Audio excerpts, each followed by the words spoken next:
D'abord, j'aimerais savoir si vous êtes choqué par le fait que une manifestation, deux manifestations, 3, 4, 5 sont interdites en France. Bien sûr, choqué. Moi, choqué par le principe d'interdire une manifestation. Parce que là, nous sommes dans une logique de deux poids, deux mesures. Parce que le citoyen, je ne parle pas du musulman, le citoyen, indépendamment de sa religion, a le droit de manifester. Bien sûr, il y a des autorisations à demander, hein, il y a un discours à véhiculer, il y a une attitude à observer. Donc la violence, elle doit être bannie, interdite, verbale ou physique, tel que je l'ai exposé dans mon prêche, mais on ne peut pas dire à quelqu'un parce que sous prétexte que peut-être il y aurait un débordement, alors on interdirait. Non, on ne peut pas sanctionner les gens sur leur intention. On ne peut pas leur faire un procès sur l'intention. Quoique, moi je ne répondrai pas demain à l'appel à manifester. Parce que pour moi, un appel anonyme, je ne peux pas répondre à un appel anonyme. Quand nous voulons, nous, à la Ligue islamique du Nord, manifester, nous demandons l'autorisation et nous manifestons. Et nous avons manifesté à plusieurs reprises sous la protection de la police. Qu'est-ce que vous conseillez aux jeunes qui ont envie d'y aller? Moi, je conseille, c'est premièrement d'être très vigilant. Très vigilant, et d'abord avant d'y aller, il faut déjà enquêter un petit peu, chercher un petit peu à droite à gauche qui est derrière, parce que vous savez, un appel anonyme, on ne sait pas qui est-ce qui est derrière, peut-être quelque chose qui se prépare, on ne sait pas, et déjà on en a assez. On en a assez, c'est pas la peine d'en rajouter, et comme on dit. Donc moi je ne réponds pas à cet appel. J'ai déjà fait, donc j'ai organisé ce rassemblement que nous avons l'habitude de faire à chaque fois qu'il y a un problème. Nous l'avons fait à l'occasion du 11 septembre 2001, nous l'avons fait à l'occasion des attentats de Madrid. À chaque fois qu'il y a un événement qui nous secoue, nous sortons en face de la maison et nous marquons notre mécontentement, notre dénonciation. Est-ce que vous sentez qu'il y a, vous l'avez dit, le mot ras-le-bol, est-ce que vous sentez que les musulmans ici, dans le Nord et ailleurs, se sentent montrés du doigt?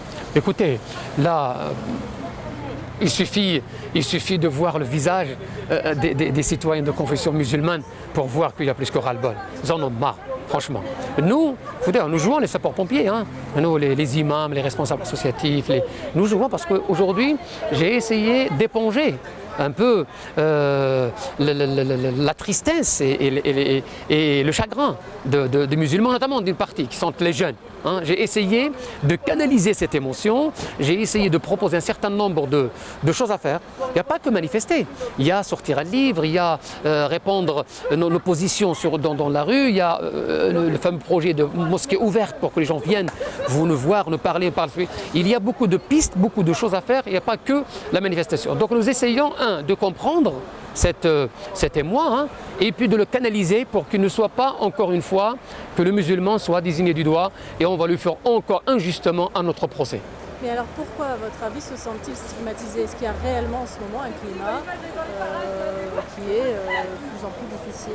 Mais c'est simple, les caricatures ils sont là, hein. Même s'il n'y a pas les caricatures, ils sont là.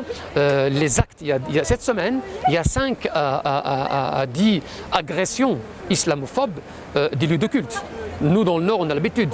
À Notre-Dame de Lorette, on s'est pris aux soldats qui ont combattu pour la France parce qu'ils étaient musulmans. Nous vivons, ça je le dis parce qu'on le voit, on le vit, nous vivons un climat d'islamophobie rampante dans notre pays. C'est pour cela que nous appelons aux autorités pour qu'on légifère en la matière. Comme on a légiféré contre l'antisémitisme et le racisme, contre un certain nombre de choses, je pense qu'il est temps de légiférer contre l'islamophobie. Sinon, nous sommes en train de monter les communautés l'une contre l'autre, et quand ça dérape, c'est très difficile de venir par la suite arranger les choses. Vous craignez justement que ça puisse déraper? Une manifestation non autorisée, c'est là où ça peut... Ça peut déraper parce que l'homme est l'homme. Et il y a du sang qui coule dans ses veines. Il peut, à un moment donné, franchir le pas. Donc il est raisonnable, il est rationnel, il est logique, responsable, et à un moment donné, quand on le provoque, c'est pas un robot, quand on le provoque, alors il sort de sa normalité en quelque sorte. Pour cela qu'il faut, ce que nous faisons ici à la mosquée de l'île Sud, il faut immuniser, il faut anticiper les situations, il faut éduquer les gens pour justement qu'ils réagissent avec leur tête et non pas avec leur tripes. Mais à force de leur taper dessus, à force de les désigner du doigt, alors à force dénigrer ce qu'ils ont de plus cher, leurs convictions, on risque de les provoquer malheureusement. Donc, ceux qui sortiront dans la rue demain, vous les comprenez quelque part, même si vous ne validez pas. Bien sûr, je comprends l'émotion des gens. Je m'adresse à Charlie Hebdo, au premier chef. Pourquoi maintenant? Pourquoi maintenant? Il y a un certain nombre de choses, hein, c'est pas innocent.